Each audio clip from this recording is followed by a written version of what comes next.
Hi, welcome to another episode of Beyond Chronic Disease. I'm the host of the show, Wendy, and today I have my cousin, Sonya Fahie. Hi, Sonya, how are you going? Hey, Wendy, I'm good. Thank you very much. Thank you for having me. My pleasure.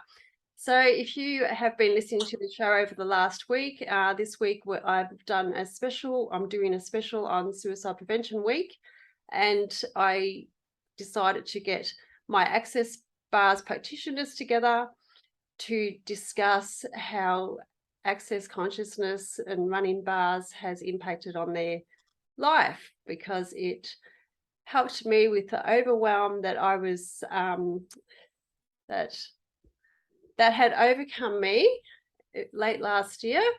And I think you've heard me talk about my cousin Sonya from WA that introduced me to Access Consciousness. So I thought it was very fitting to have her on the last day of this very important week. Mm. So so there you go. Here you are. Thank you for being on the show. I really appreciate you being here. And so Okay. you introduced me to Access Consciousness in December, when I had so much overwhelm from a project that I'd been working on. And the first day that I had my bars ran, I was the first good night's sleep I'd had for a long time. And it completely changed my life. So tell me, when were you introduced to it, and why did you seek out Access Consciousness?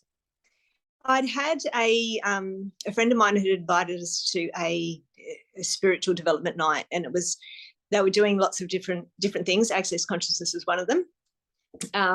Reiki, head massage, and like a reading and stuff. And she'd been to one, and she'd had her bars run, and I said to her, "What is it?" And she tried to explain it to me, but it didn't really make much sense. So I Googled it, and I thought, that's really full on. So, and I said to her, "You're going to probably experience a bit of, maybe a bit of, you might get a bit emotional or that kind of stuff after you've had it done." And of course, a week later, she was crying and in the office and all that kind of stuff as stuff was coming up. And so she invited me to one of the nights, and so I went, and I thought, I'm going to have it done.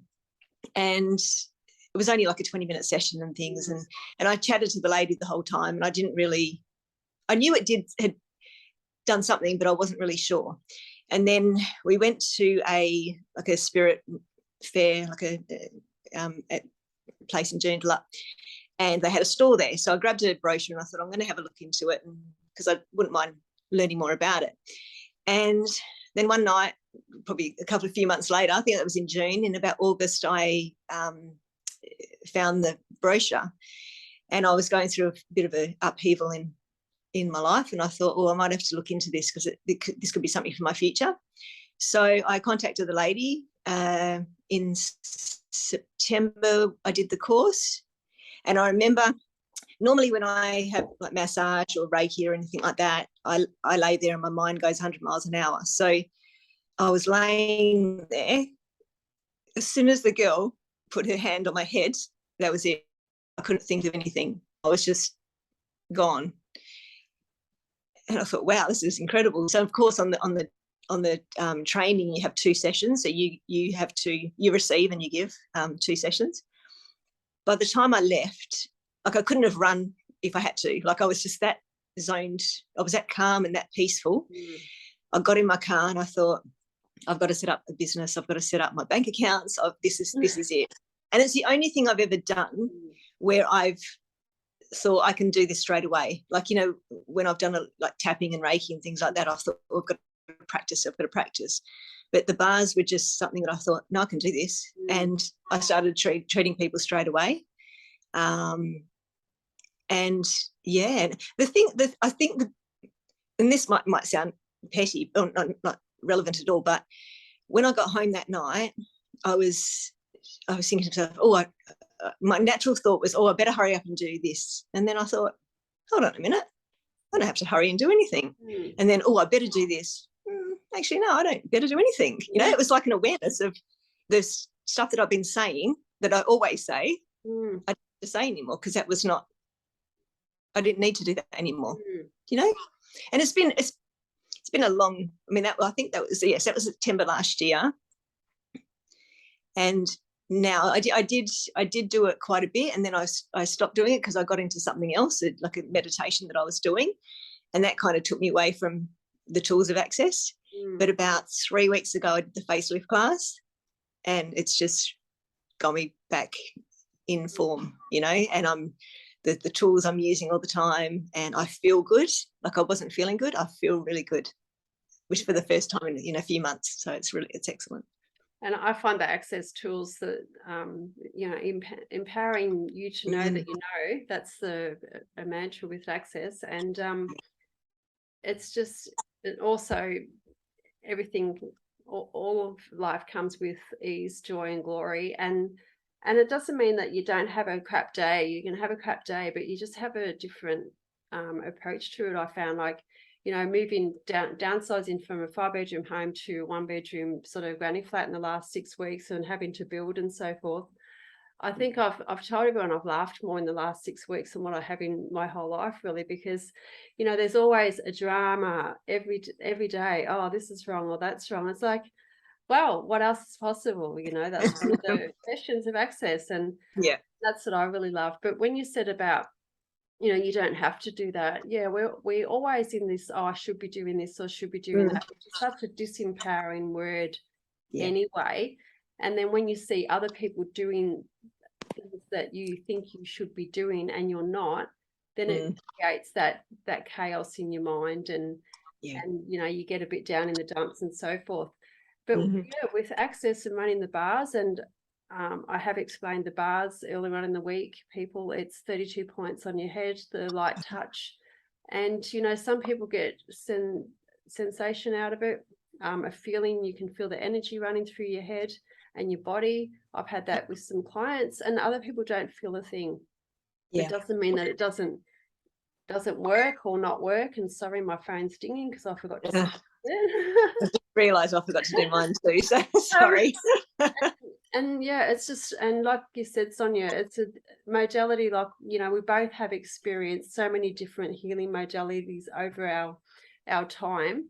And Access is the first one that I've come across, the bars, that really gave me that sense of ease and calm, and knowing that there's nothing wrong with me and I can just do what I do and be authentic self, and I don't have to do everything that society puts on you. So, and that's what I really love about Access bars. I had one of the practitioners, she was on the brink of real despair, you know, thinking that she was going to not, you know, leave this earth. And she came across Access bars, and she's still here today. So, and this was the whole point of my week of Access bars, because I hadn't heard about this until you told me last year. I mean, I'm, you know, 53 years of age and hadn't heard about Access consciousness. So the more awareness, the more awareness that I can put out there for somebody that may be struggling with their mental health, then so be it. So this is why this week. So thanks for being a part of it. So what else? Sorry. What else can you tell me? Like, what else have you got to say about Access consciousness? The biggest thing that I found, because as I said, I was away for it for a little bit, but now I've got back into it. The biggest thing, especially for mental health and things, and I remember one of the practitioners I did some work with, she said to me that she spent a lot of her life on antidepressants and going counselling and all this kind of stuff, and because she thought that every thought, feeling and emotion that was going on inside of her was her. And then with Access, she was told that 98% of the stuff that we feel, think and believe are not anything to do with us at all. And I've been doing that a lot over the last 3 weeks, and just I listened to Dr. Dane here the other day, and he said for 3 days straight, he said every thought, feeling and emotion, you return to center with consciousness attached, and just keep doing it over and over and over again. And he said, and he goes, I walk around with nothing in my head. I don't think of anything. And he said, most people think I'm an airhead. He says, but I find that because I don't have all that stuff in my head, I am just awareness, you know, and so I've been doing that especially in the last couple of days, and it's incredible because you know what? And then when you do start to think, you then get caught up in the story. Yes. You know, and it's whereas if you can, and the story's never any good. So it's not true. Most of the time, it's not true. Exactly. And you know, I mean, I don't know about you, but I can go from one thought about going to get a coffee, and then it's taken me into something that happened when I was 18 years old. And I'm like, what the hell? Where the hell did that come from? But so you know, and it's just, and I think lots of people are like that now. Actually, I'm going to go on a tangent, but I was listening to Eckhart Tolle, right? And he was, do you know him? Power of Now. Yeah. About keeping it. Okay. Yeah, of course you know him. And anyway, so he was talking about this. He's amazing. Could you get him on your podcast? That'd be good. He was talking about being on a train one day, and there was a woman talking to herself, like rambling, like, and he said anyone would think that she was insane because she was just talking, and then he followed her. He got off the train, and he followed her, and she ended up working in the same university that he was working in, and it was like an experiment. So she was talking what was in her head, what was all the thoughts that were coming up in her head, and if you actually did that, and every normal person did that, you would think they're insane because where do they? It's just a rambling thought. So by understanding that 98% of our thoughts, feelings, and emotions aren't ours, and returning them to sender, it actually brings you back to you and to a place of calm, and just keeps your head quiet. And the head is just it's the worst. It's the worst thing. Your mind tells you stories, and we know that mind tells you stories, and we work on our body. Like, I'm very much in tune with my body, and you know, when your mind's telling you stories and you're sort of thinking that you want to do that or you don't want to do that, but your body is telling you the opposite. So that's what, you know, in Access Conscious, we talk about what's light and what's heavy. So when it feels light in our body, then that's typically what we go for. And when it feels heavy, we don't. But our mind can turn that around and tell us like tricks and story, you know, all of that. But with that, so I'll just explain to everybody, Dr. Dane here, who Sonya was just mentioning. He's a co-creator of Access Consciousness, and he had actually set a date to depart this world. And he saw a little ad in the paper, all of life comes to me with ease, joy, and glory. And he thought, yep, stuff that.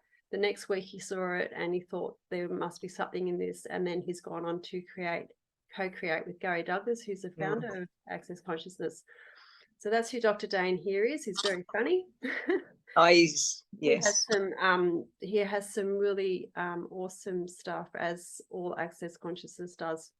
So when we talk about the mind playing tricks on us, you know, so for example, you know, you think that, you know, you might be wanting to go to a job interview tomorrow per se, and you're like, oh no, they're not going to like me. That, you know, I need to have this. I need to, you know, do all of this stuff that the mind will tell you, and then you go there, and there's nothing remotely like what you thought.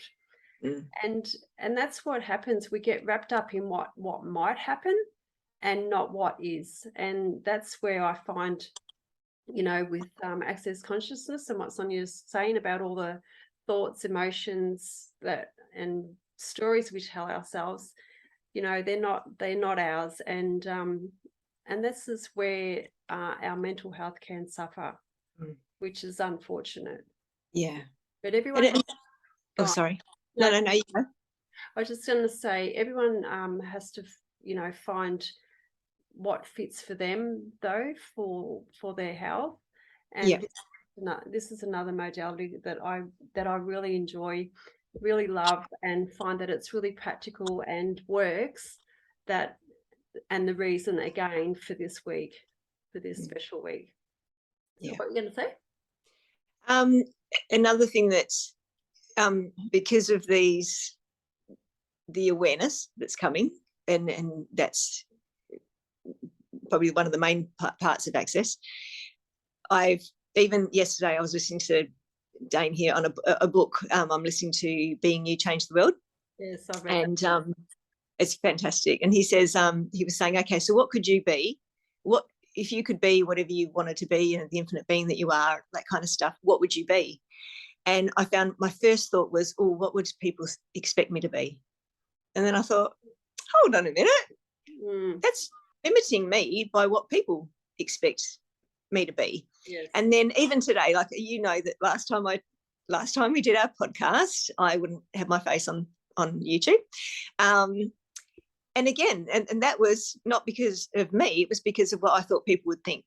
Now, when I was in my darkest time, not too long ago, there were people who were part of my life, or who had experienced me at my worst time, right?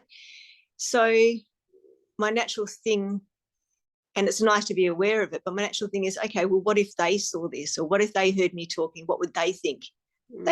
Doesn't really matter what they think. They knew me 3 years ago or 4 years ago or however long ago. They don't know, and their judgment of me has nothing to do with me, So that is another awareness that I've come, like, because again, access, they talk a lot about no judgment. So do I judge myself and stop myself from, something?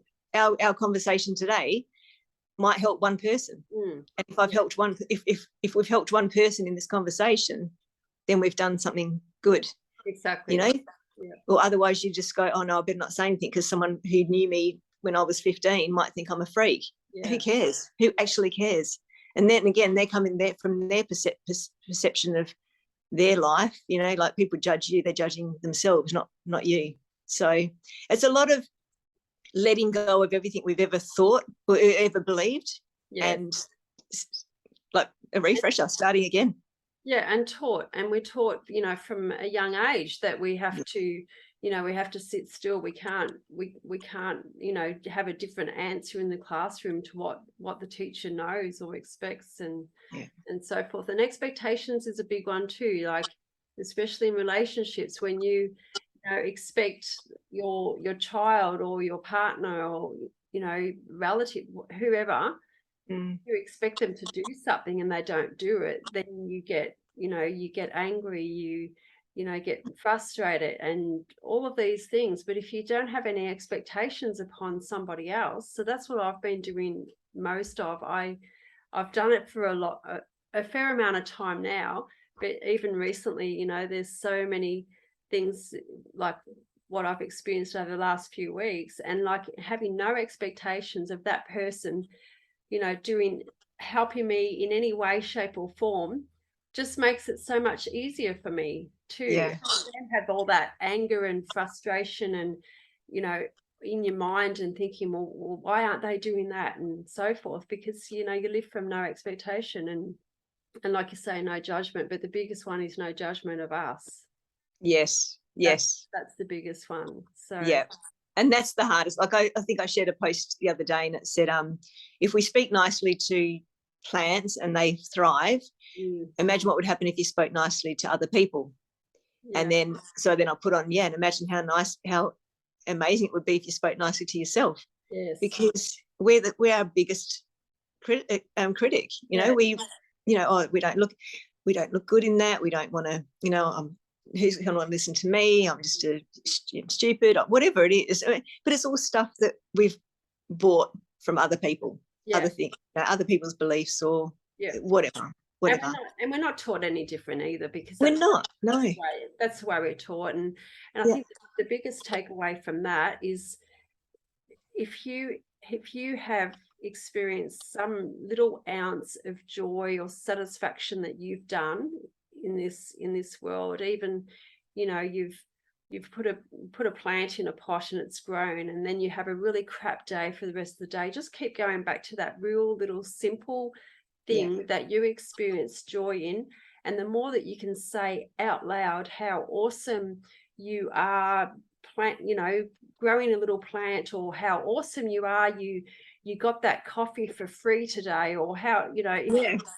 just the tiniest little things, how amazing that was, getting the green lights all the way to the shops today, you know, those little things. It's just amazing how it impacts on your body. Yeah. Real, I don't like to use the word positive, but that's the only word I can think of, in a positive vibe, Yeah. and actually makes you feel better about yourself. And the more that you can do that, because the mind takes over and creates shit for us, but the more that you can go back to those little tiny wins, I guess, it creates more ease for you, and also you get more, what's the word, like you do it more often, and then you tend to eliminate the critic inside you. Yes. Yeah. Yeah, that's Exactly. yeah. So, well, I love access consciousness, and I love the bars, and I'm going to the MBS Mind Body Spirit Festival, and running bars down there, which is Awesome. in September, at the 9th to the 11th September at the Brisbane Convention Centre. So that'll be amazing. Perfect. And I find the energy from that is just pure ease and fun, and that's what access consciousness is all about as well. So any last minute things that you have got to say about the bars? I just think, for me, if people can try different things, just give it a go, especially bars, just give it a go. Try not to overthink it. I think don't have any expectations. I think that the biggest thing is not to have any expectations. Yeah. Like, Yeah. just Do you know, I'll just tell you a little story about a lady now. The very first person I did a bar session with was a friend of mine, and she didn't tell me that when she first got to my house, she had a really bad sore hip. She had a really sore hip, right? But she didn't tell me. So she gets up on the bed, and on that little, my treatment bed, and I tell her she's got to lay there for an hour and 15 minutes about. And in her head, she's thinking, "Oh my God, I can't lay here for an hour and 15 minutes." She said, and she said, when I get up, this is just to herself, when I get up, I'm not going to be able to walk because the back was so bad. Anyway, so we did the treatment, and she kept asking me stuff. She goes, "Oh, she's getting this pain going down her leg," and she said, "Go out my foot." Like, she was just asking me all these questions. She was really excited. She was really not sure about what was happening. Anyway, so it was, because I was new to it. So I said, "Look, whatever you're feeling is what you're feeling. It's your body is getting rid of all the, the energy and all that kind of stuff." And I was just telling her what I thought.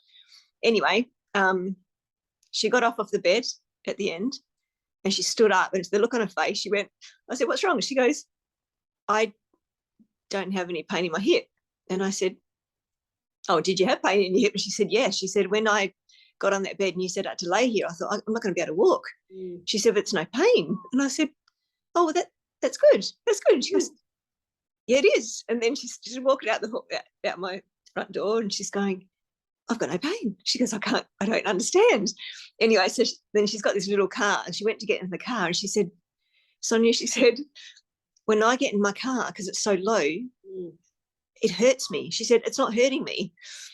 And I said, "Okay." I said, "Just, keep going with it." And, anyway, the next day she messaged, and she said she had the best sleep that she's had in years and years. And I said, "And how's the pain in your hip?" She said, "I don't have it."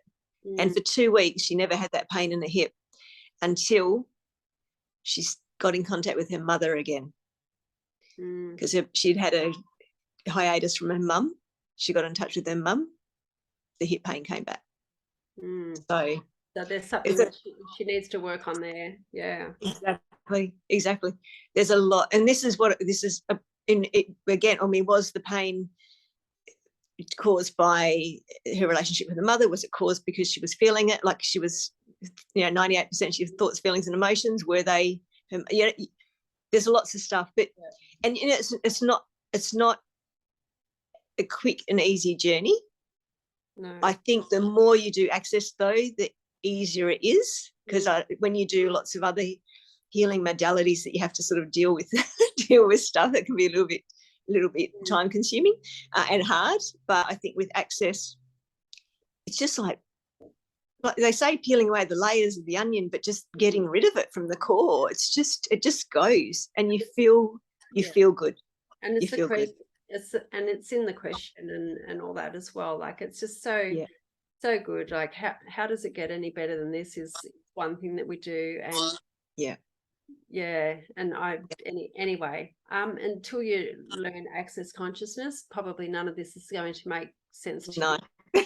Really. And Access bars, if you can come across an Access bar practitioner near you, which I'll put some links to the Access Consciousness site in here. And Sonya also does has patients, clients at her place. She's Awaken You, so I'll add her details in there as well. So thank you, Sonya. That's okay. Thank you for having me. My cousin Sonya from WA, who introduced me to Access Consciousness, and probably everyone in Access knows this story, but here she is, live on my podcast, day 5 of Suicide Prevention Week. So thanks again, Son. I really appreciate you being here. Thanks, Wendy. We'll chat again soon. And P.S. Sonya was also on a previous podcast. I forget the date. For tapping. July. Yeah. Yes. So, but I wasn't on YouTube because I didn't feel that I was right to go on YouTube. But here I am now. So all good. Okay. I never feel right for YouTube, but what does right mean? All right. Until next time, I hope you've enjoyed this week, people. And every Monday, 6:30 a.m. is my usual podcast. Okay, see you then. Bye. Bye. See ya. Bye.